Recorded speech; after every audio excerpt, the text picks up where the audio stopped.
Thanks so much for joining me here today as we go through one of my favorite subjects, comic books. My name is Jose. I love comic books. I love talking about them. I love sharing them. Feel free to follow me on social media. Links in the description below. I just post my art. Even have a free comic book that I post in there. So give that a look. You won't be disappointed. We're going to be looking at two comic books today. We're going to be looking at Detective Comics 569 and 570 from 1986 and 1987. These are drawn by Alan Davis and Paul Neary, who are, of course, famous for their run in not just Batman and the Outsiders, but also Excalibur from Marvel. Alan Davis is a part of that British invasion that took place in the 80s.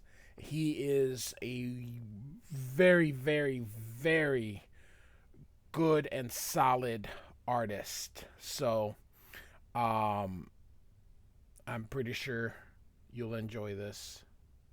As always, I own every single issue that we're showing, whether it is in the original magazine form or in a trade paperback. These I actually own the single individual issues, but I show them in digital just because it's so much easier to show them. I know other places like Cartoonist Kayfabe and Total Recall show you the actual comic book as they're reading it, they're flipping pages, but this is just an easier way to show people.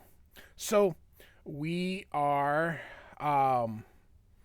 going through here, and these people here, we're not seeing them yet. Looks like they are going to be robbing something, and suddenly here's Batman's little hand, or big hand here, pointing at them. They're all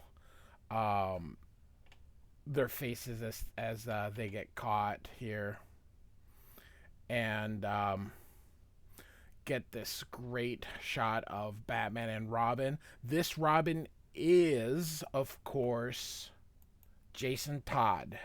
So he's the Robin during this time. Mike W. Barr, I believe, is also a British writer. No, I am incorrect. He is American, but Alan Davis and Paul Neary are British. So again, great splash page here. Batman and Robin looking down, and the robbers, of course, looking up. And Robin goes into action. This is, of course, Robin's sort of original suit. And this guy's telling him, use your piece, meaning the gun. Batman says, I wouldn't, but if you are, I'll make sure you does some good. And of course, when he shoots that anesthetic gas. Batman covers his face using his cowls. He wonders how they were, how they found him, how they were ready. The other guy says, it doesn't matter, let's go take him down. And of course, here comes Robin with a defibrillator from behind and knocks him out. Batman gets two more. There's one left. It looks like the security has arrived at wondering what was up. Then the one guy that was left grabs a gun, says he'll shoot him, and Batman says, go ahead, I won't stop you. And Robin's like, what? Are you sure? Batman's like, I'm always sure. And he's walking away. Batman says there's an ace in the hole. Behind, you see these claws. You see that here.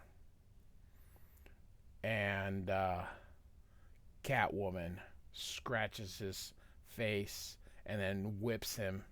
And she's wearing not her original costume, but it's the one throughout the 70s and 80s before the redesign here. So, and the poor guy, it would have been really neat just to see some blood kind of there. So, by the way, I forgot to mention the lettering is done by John Workman, who is one of my absolute letterers. He is the letterer with in Walt Simonson's run of Thor, and basically Walt Simonson's personal letterer. He's the one that he always uses. So um, this these if you're looking at these letterings and they look familiar, it's because it's John Workman, who is absolutely great. So, how she was found. So you can see Batman and Catwoman here, and then Robin kind of like whatever.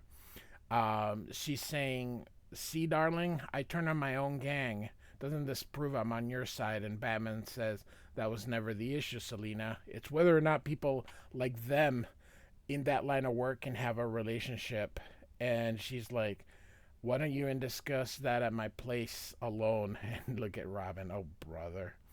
And Batman's like, "Selina, not in front of the boy." So, um, and then she's like, "Fine, but a girl can't wait forever."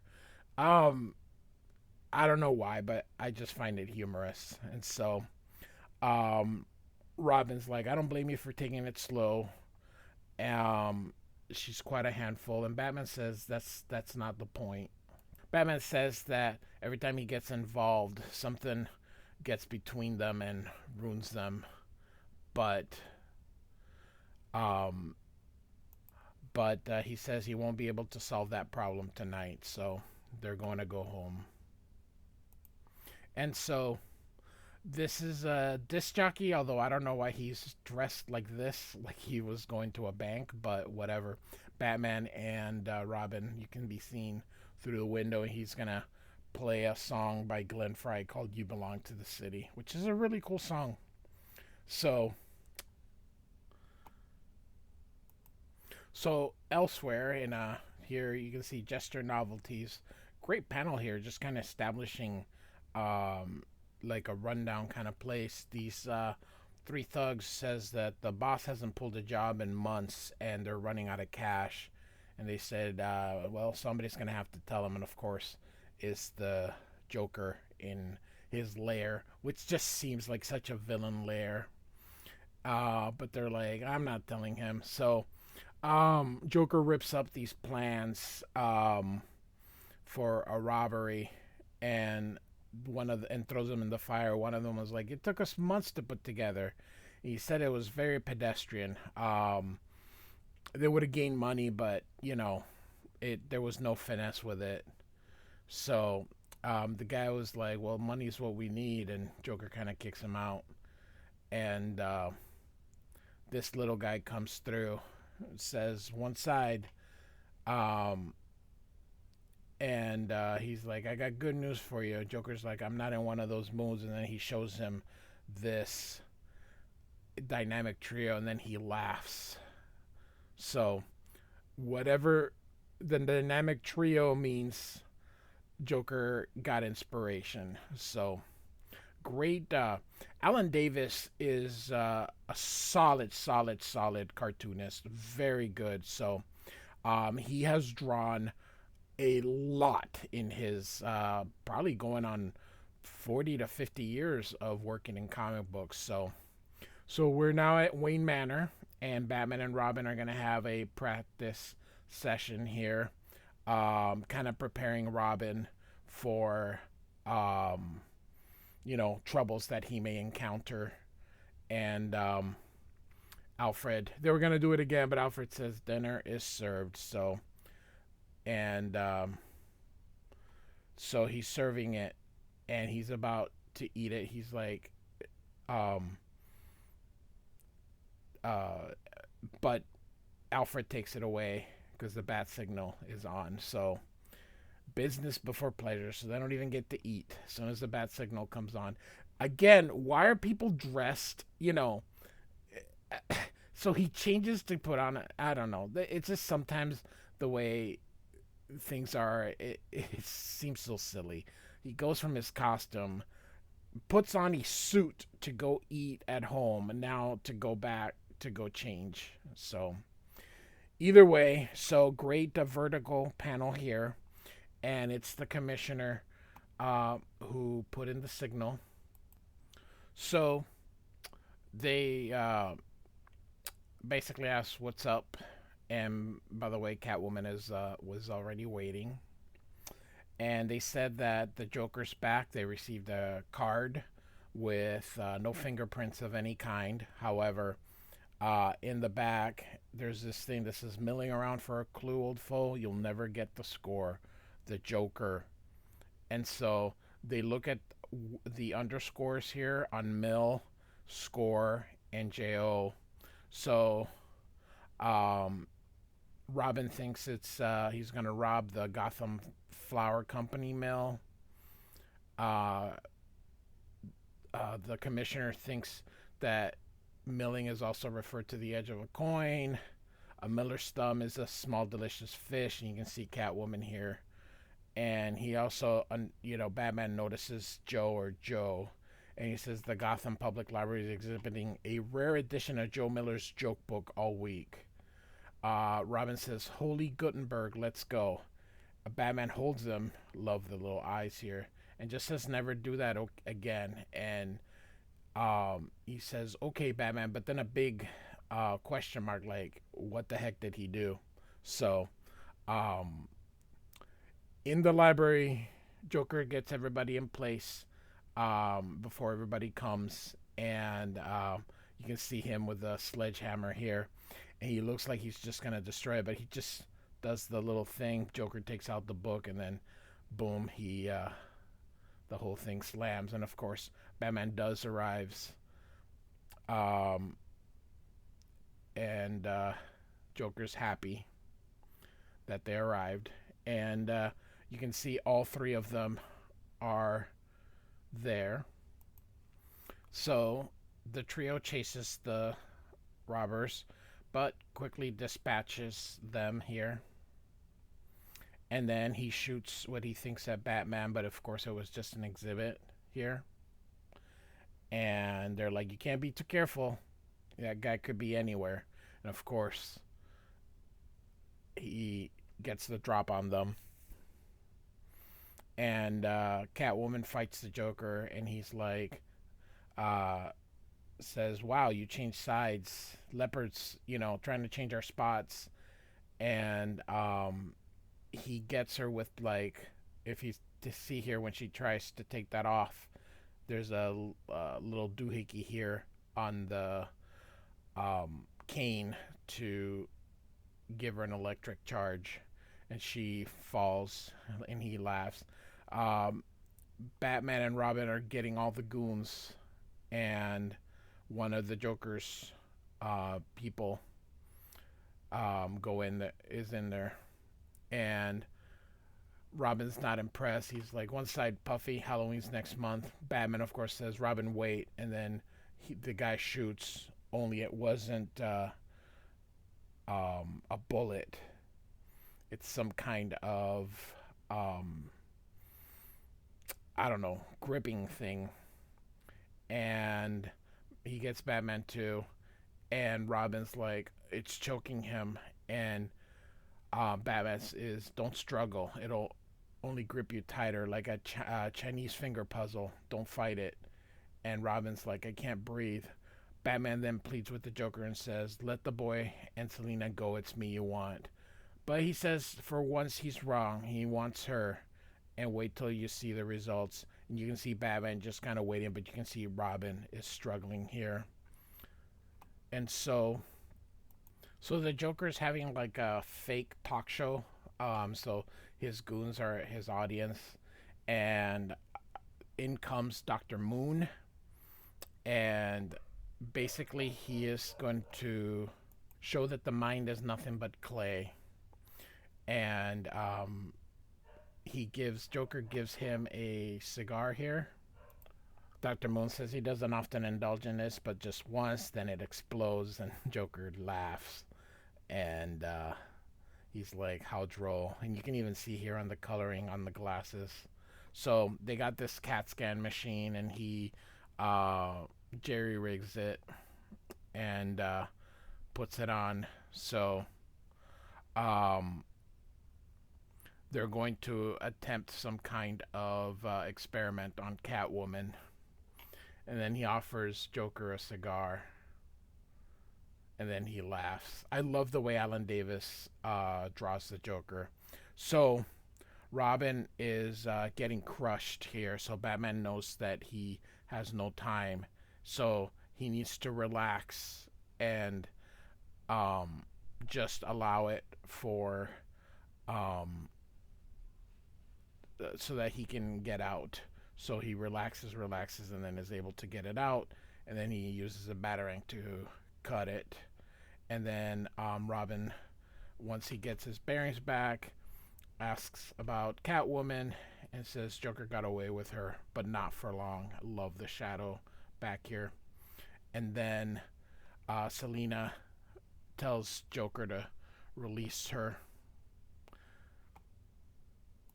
Joker basically says this is for your own good, presses the button, and off.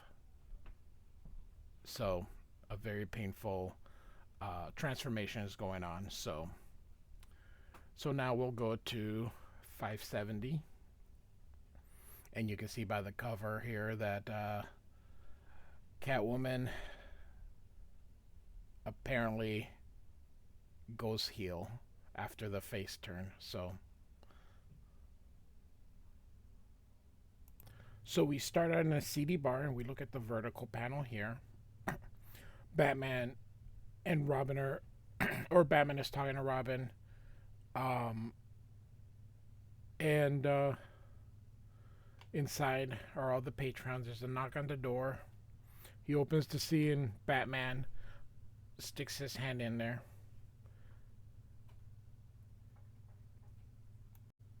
So he grabs the bouncer and pushes him through the door. Everybody just kind of stares at Batman. And he says, "You know how I hate to make an entrance," which is even funnier as everybody just stares at him. You know, I really enjoy this panel. I enjoy how Alan Davis set it up, just showing Batman how big bad he is. So we got our titles here, same team. I love how he put the title right here. So we got our credits. So very good composition. All eyes focused on Batman. So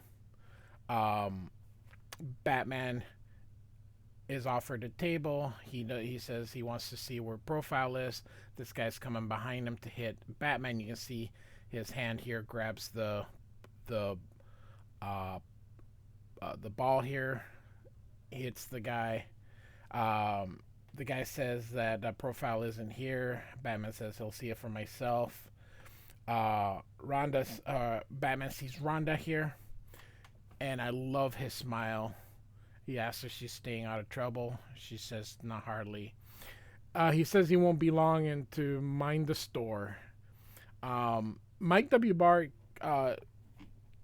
always uses chum when he's talking to Robin, which is why I always thought of him as a British guy, but because that's such a British word to use. So Robin, everyone's staring at him. He's like, "Oh, okay." So the bartender is, "What do you want, kid? We're all out of birdseed." He says for milk, and then Rhonda's gonna take care of him and says, "Make it 2." So she's gonna help him.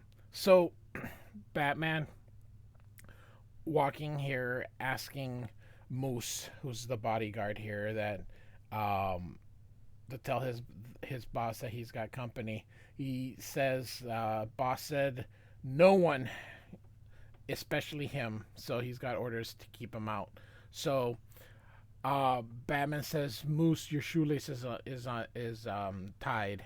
And he says, "No, that worked last time, but I'm too smart for you," because he's wearing boots that he can zip. Oh, I suppose you're right. I love how he says, "Moose, my shoelace is untied."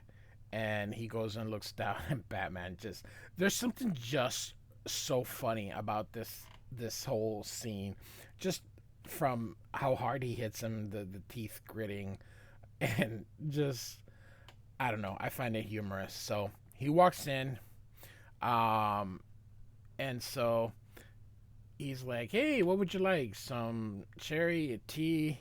And then Batman just silently stares at him. Well, what do you want? He says, "The Joker." So, um, he's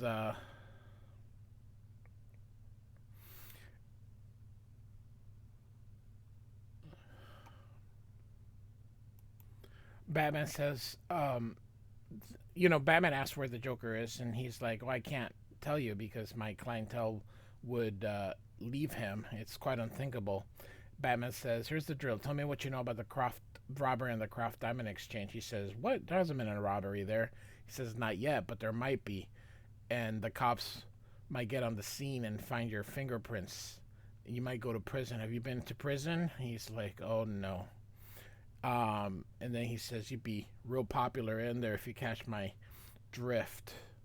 So he eventually tells tells Batman where he is. So, and then Batman is just so cool. So Batman's done and says, "Let's go." And Rhonda says he's cute. Bring him back when he's older. And Batman just smiles and says, "We'll see." And Robin's like, "Oh, Rhonda's pretty neat. She sure knows how to make a guy feel good." And then Batman says, "That's what she's best at." You mean she's but that doesn't say anything. And then Batman says she's a lady, just like Selena. So Batman's not a judge of character. So speaking of Selena, she's still going through that treatment from Joker, and so they're done. And so Joker wants to know who is Batman, and Dr. Moon says, "I must protest. You can't coerce the information out of her. It may be jumbled or lost." He hits him and says, "Take 2 aspirins and call me in the morning now." He says, she asks her if she trusts him. She says yes. "Tell me who's Batman is." And then she whispers. Now here it says Robert Redford. I know that it may be hard for it, but it's Robert Redford, and he just laughs. So I don't know whether or not she really did say Robert Redford, but that's just kind of a funny little tidbit here. So Batman's arriving,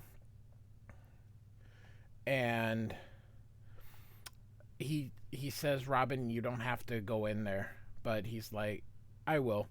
Um, it's very tragic, especially when you know what's going to happen in the future. But at this time, nobody knew what was going to end up happening a few years later. So Robin's going to basically distract some of the people so that Batman can have a free and clear shot at the Joker.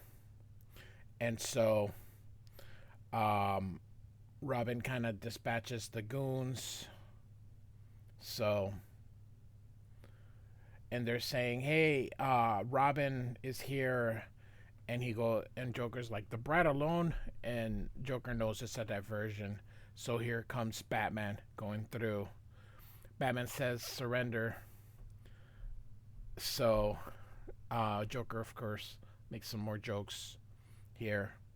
And his henchman comes through. He then escorts her out. Batman says he just doesn't have time to deal with this, so he takes that and electrocutes the guy. Meanwhile, Joker and Selina are getting away in the little Joker mobile. It's so over the top. It's just ridiculous and fun. So Batman hears it and sees that it's a car. He jumps out and he grabs it as the Joker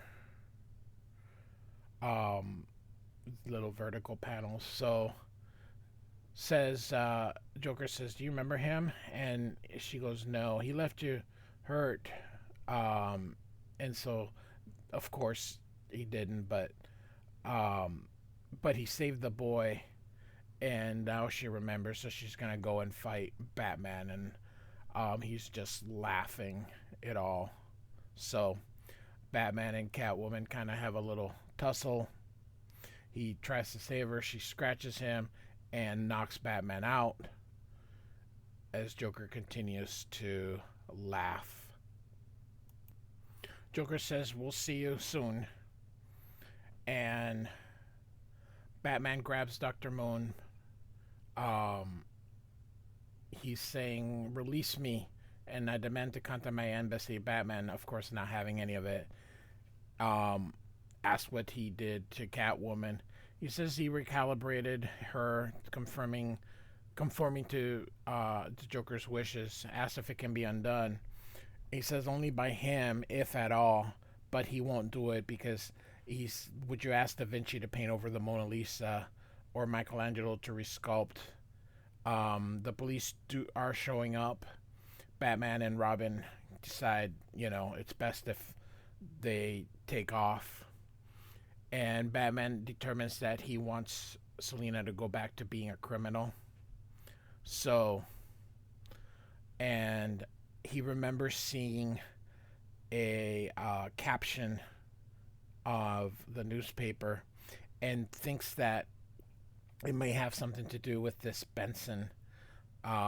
So, up in his penthouse, of course, is Benson, and she's got him, or that's him here, his son, and then his daughter's in some catatonic state. And Joker believes, because this is who Selina actually said is Batman, and he won't, of course, confess to being Batman because, of course, he's not. But his person says, "What if you were? What if that other guy, Dr. Moon, was right?" And Joker just refuses to believe that it is, and it goes to that whole thing of why doesn't Joker kill Batman? Why doesn't Batman kill Joker? Well, here is a very poignant little paragraph which I think puts in their whole relationship here. I derive far more pleasure from our continual battles of wits than I would from his single death. This is why Joker never kills Batman. So he's decides that if he's not going to confess, he's going to kill his daughter. And of course, he puts in some poisonous gas. Catwoman says, "Hey, I'm not a killer." And Joker says, "Don't worry, just watch." He said no, and then she uses her hands to cut the strands here. And Batman says, "I knew it wasn't too late." And he shows up, and Joker's confused because he thought it was him. And now he's upset here. He says, "I don't care how many of you are there. Smell my flower, brat," of course. I love how he just always calls Robin a brat. I just find that so funny for some reason. So, um, he's about to hit Batman with a sledgehammer from behind, but she cracks a whip on him. Robin releases these people. He's gonna hit Robin with his little shocking thing, but he falls and hits the wheelchair, which electrocutes her. But it doesn't kill her. She comes out of that trance she was in. Of course, that gets Joker upset, saying, now I'm contributing to a happy ending." So he uses a smoke bomb to try and get away with Catwoman. So Catwoman, of course, goes up first. Batman's behind the Joker, and he grabs him. She undoes that little ladder. They both fall, and Selina's gone back to the life of crime. Joker smiles, says, "You lost your little kitten, Batman. Too bad. Ha ha ha ha." And he just punches Joker very, very hard. Says it's not a joke. And this whole panel sequence here, you've sneered and laughed at everything decent, but no more. No more. And of course, Robin's like, "Hey, stop it." Because, look at him. He's just punching him, punching him, punching him. Robin says, "You're going to kill him." And he's, of course, very upset. He says he took her from me. Every woman I love, always he takes them. So, but he says, hey, you saved their lives. That should mean something. He goes, no, Robin, that's everything. Let's go home. I just love it. Come on, chum, let's go home. And thus, we kind of get a quick little wrap to it, but good two-issue story arc here. So, hope you enjoyed them. Batman 569 and 570. Like and subscribe. Thanks for listening.